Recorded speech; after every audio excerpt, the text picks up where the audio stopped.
Bonjour à tous. De nombreux rassemblements autour de l'Ascension, les réactions après le vote sur le droit à l'aide à mourir et l'inauguration de la chapelle des Chrétiens d'Orient à Notre-Dame. C'est aujourd'hui dans SIC la sélection de l'info catholique. Ce jeudi, l'église célébrait la solennité de l'Ascension. Jeanville a ainsi accueilli 12 000 participants du grand rassemblement organisé par le diocèse de Versailles, le premier depuis 2009.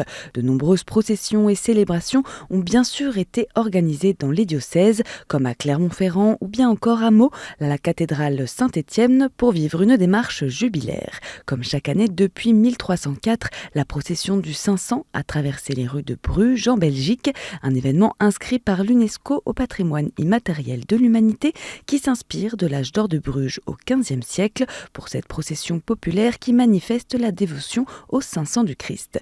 Et ils sont actuellement 1500 routiers âgés de 17 à 19 ans à marcher depuis jeudi sur les routes de la Haute-Loire jusqu'au Puy-en-Velay où ils se retrouveront ce week-end pour célébrer les 50 ans de la route des scouts et guides d'Europe.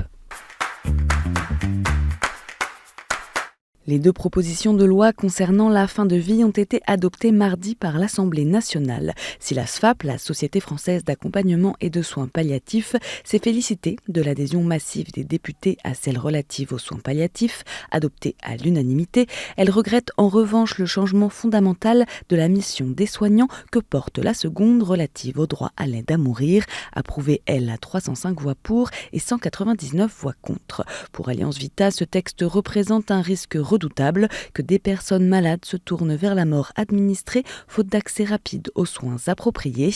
Une crainte partagée par la Conférence des évêques de France qui s'inquiète des conséquences pour la société française et des perspectives alarmantes auxquelles il exposerait les Français les plus vulnérables. La Fondation Le Jeune en appelle à la sagesse du Sénat pour s'opposer à ce qu'elle considère comme une trahison de la solidarité. L'examen des deux textes à la Chambre haute est prévu pour la rentrée 2025. Ce lundi, le pape a salué les participants du pèlerinage jubilaire pour la paix en Afrique, des ambassadeurs africains accrédités auprès du Saint-Siège et de l'Italie. Léon XIV est apparu à la fin de la messe de clôture du pèlerinage, célébrée à la basilique Saint-Pierre. Il a souligné aux pèlerins le grand témoignage que le continent africain apporte au monde entier et a invité chacun d'entre eux à être des signes d'espérance pour l'humanité, en rappelant combien il est important de vivre notre foi, pas seulement le dimanche, pas seulement lors d'un pèlerinage, mais chaque jour. Le pape a ensuite remercié les diplomates pour l'organisation de ce jubilé, un moment fort placé sous le thème de l'espoir de la paix en Afrique.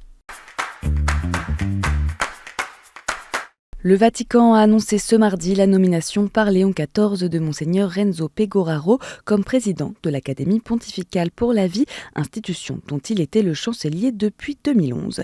Chirurgien de formation, expert en bioéthique et enseignant en éthique infirmière à l'hôpital pédiatrique Bambino Gesù à Rome, Monseigneur Pegoraro remplace Monseigneur Vincenzo Paglia qui, à 80 ans, prend sa retraite. Monseigneur Paglia était aussi le grand chancelier de l'Institut pontifical Jean-Paul II, poste qui a été confié au cardinal Baldassare Reina, vicaire de Rome, le 19 mai dernier. Depuis ce mercredi 28 mai, une nouvelle chapelle dédiée aux chrétiens d'Orient se trouve désormais au cœur de la cathédrale Notre-Dame de Paris. Située à côté de la chapelle de la Couronne d'Épines, elle abrite les 8 icônes des saints fondateurs du christianisme oriental qui soulignent l'origine commune des églises catholiques et orthodoxes, selon Monseigneur Pascal Golnisch, le directeur de l'œuvre d'Orient à l'initiative du projet. En Belgique, cette journée pour les chrétiens d'Orient a également été célébrée lors d'une veillée de prière organisée par Solidarité Orient et le comité de soutien aux chrétiens d'Orient dimanche 25 mai. Au sein du monastère libanais maronite Saint-Charbel, les chorales orientales ont interprété des chants sacrés issus des traditions arméniennes, syriaques et maronites. Et en bref, l'Église belge a publié les chiffres 2024 des sacrements et de la pratique religieuse dans le pays. L'an dernier, plus de 29 000 baptêmes y ont été célébrés, soit 5 000 de moins qu'en 2023. Les baptêmes d'adultes, eux, sont en progression avec 362 catéchumènes en 2024 contre 260 en 2023. 4 800 couples se sont unis devant Dieu, une diminution de 6,5%. Concernant les funérailles, 31,7% des décès en Belgique ont donné lieu à une cérémonie religieuse. Le diocèse de Wesso en République du Congo va accueillir son nouvel évêque, c'est Monseigneur Brice Armand Ibombo qui a été nommé à cette charge par le pape Léon XIV mercredi 28 mai. Il était jusque-là vice-recteur du grand séminaire de théologie Cardinal Biayanda de Brazzaville.